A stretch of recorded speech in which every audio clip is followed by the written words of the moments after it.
Hey guys, my name is Aaron and welcome to the channel. This is going to be the second installment in my series on A Course in Miracles, and today we're talking about one of the most important principles that the Course teaches, which is the power of forgiveness. Now, as we all know, the Course uses traditional Christian language, and one of the terms it uses very frequently is the Son of God. The Course teaches that there is only one Son of God because God only has one creation. So you and I and everyone alive on earth are what the Course refers to as the Son of God. The Course teaches that all fear arises from the belief in separation, and this is the ego's primary belief system. But the reason that we feel separate is because we believe that we are the body.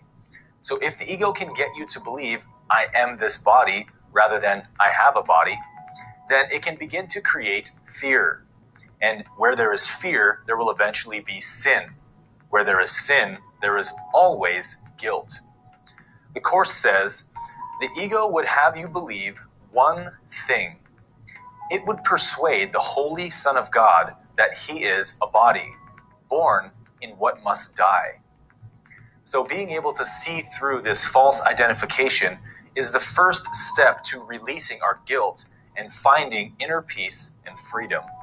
As I stated in the previous episode, the entire purpose of the Course is finding the peace of God.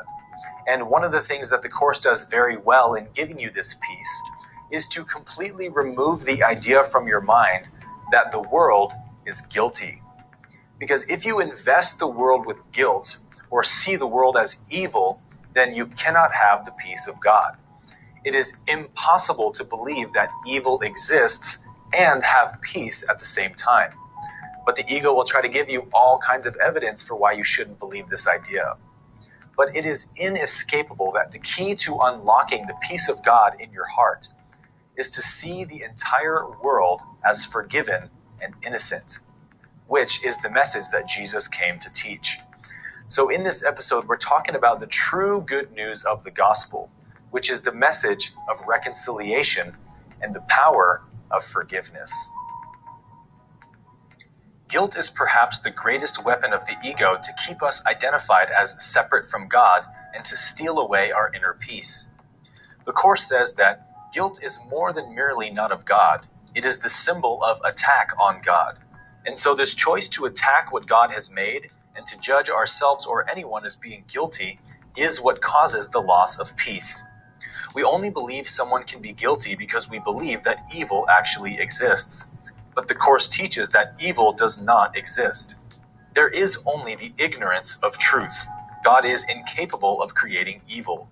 Anyone who commits evil is doing so because they do not actually understand what they're doing. They are lost in a delusional world of the ego's making. In truth, there is no evil, there is only sanity and insanity. If people really knew that every action they commit actually affects themselves positively or negatively, then the choice between love and fear would be easy. But the ego convinces us that by choosing fear, choosing to hate or attack others, we can actually arrive at peace. This is obviously total madness that only a sick mind could believe. So true forgiveness is the recognition that there is really nothing to forgive. In the clarity of understanding, forgiveness is unnecessary. In one passage, the Course states, "Call it not sin, but madness. Invest it not with guilt, for guilt implies that it was accomplished in reality." This is a life-changing truth to realize. Everyone is just where they are. Everyone has to learn the same lessons, and some of us are just farther along than others. So this is why judgment is always meaningless. You cannot expect a second grader to pass a calculus test. And you cannot expect a person who believes the insane thoughts in their mind to behave sanely. A person's actions are always reflecting the quality of their consciousness. So if they truly knew better, they would behave better. And so what God sees is a sick person in need of healing. But what the ego sees is an evil person in need of punishing. And this is why it allows us to feel justified in attacking people in our minds. But the truth is that everyone ultimately wants the same exact thing. which is to find happiness and peace. The desire for happiness and peace is inescapable, because happiness and peace is what God is, and is therefore our true nature. So everyone in every moment of their life is always doing what they believe will bring them happiness. Even the murderer is doing this. All of their pain and inner torment has gotten them to the place where they actually believe that killing someone will somehow bring them fulfillment. If anyone believed the thoughts that a murderer believes, then they would murder too. But what the ego wants to do is pretend like this person is exclusively evil and they deserve to be chained to a pole and beaten to a bloody pulp, as if that would somehow solve the problem. In reality, what you fight, you strengthen. What you judge, you perpetuate, because perception is creation. So to judge the murderer is to create the murderer. If you choose to see someone as a murderer, then you are literally empowering what the ego has created. But to see the truth within them that they have forgotten is to open the doorway for healing to occur. And this is why forgiveness is always your responsibility. If you make their errors real, then you are believing the same illusions that they believe. You're literally trying to solve a problem from the same level of thinking that created it. But if you can forgive them, then you are refusing to define them by the hallucinations that they have made. And this is why love is always the correct response to someone who's behaving wrongly. Whatever I love, I heal. But what I judge, I cannot love. And who this person truly is, whether they realize it or not, is the holy and innocent Son of God. But the less that they know that, the more insane their actions become. So if they don't know it, then it is my job to show it to them.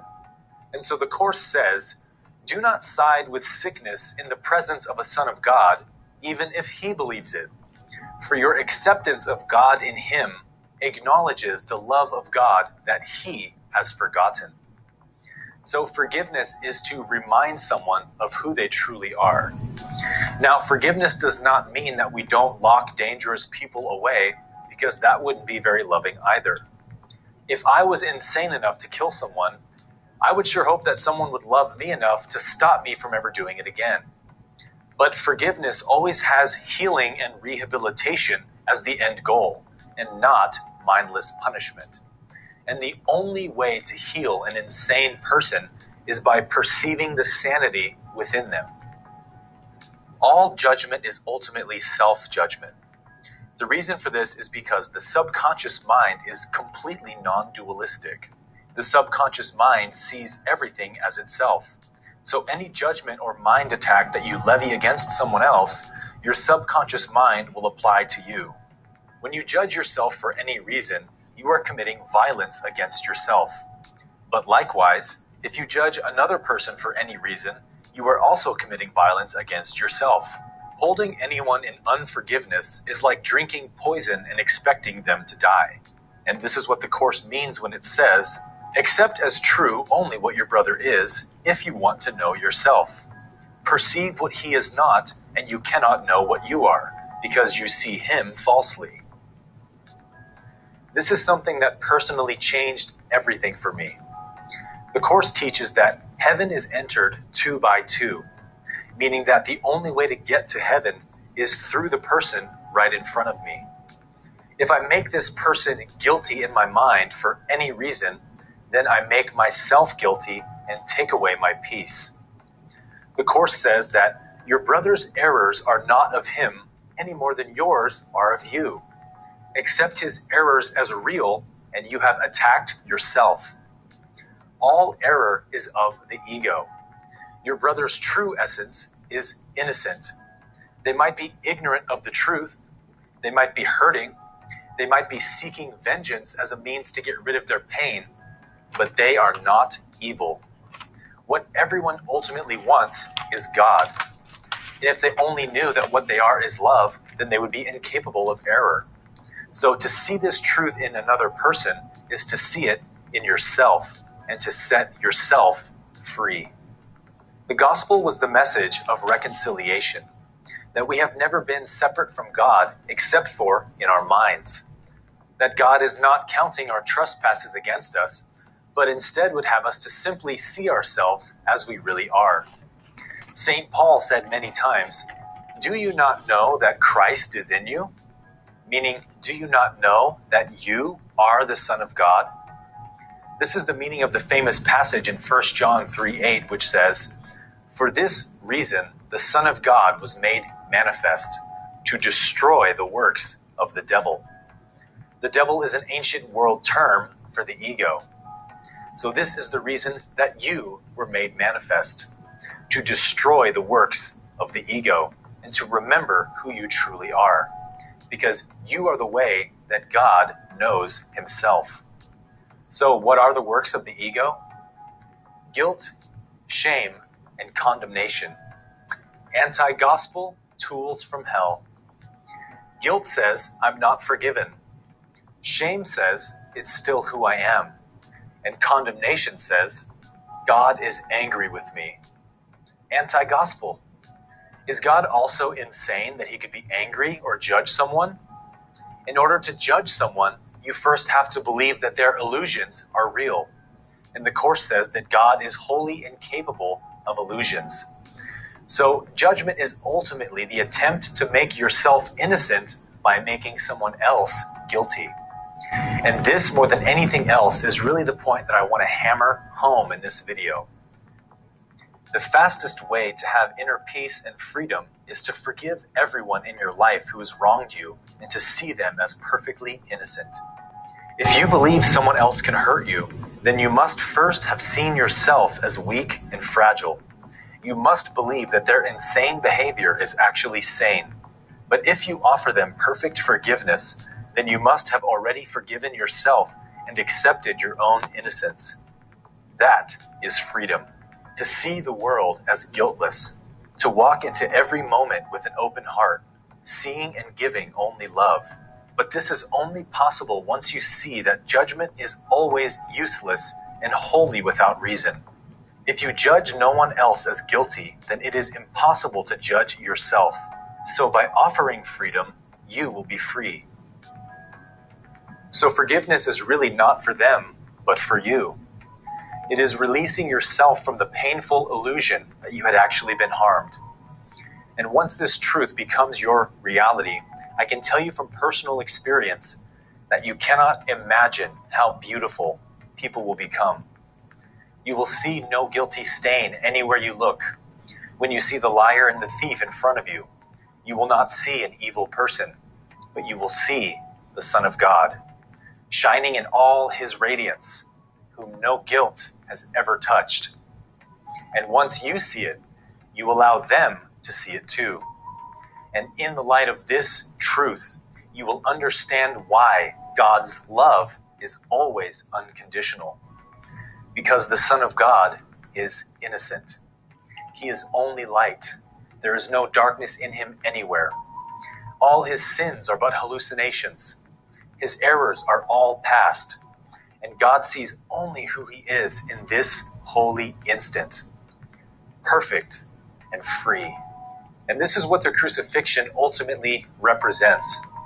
The cross is the symbol of the forgiven world, which becomes to us the gates of heaven, in which true, authentic freedom can be found.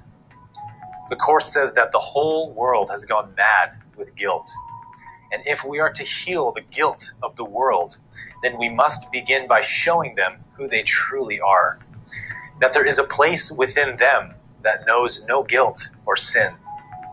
It may be covered up by many illusions of fear, but it is there, waiting to be discovered. Only forgiveness can heal the world. And this was demonstrated perfectly by Christ at the crucifixion, who forgave his murderers while they were murdering him, who demonstrated the power of perfect love by submitting himself into the hands of angry and violent men. And instead of wrath and judgment, his response was, "Forgive them, Father, for they know not what they do."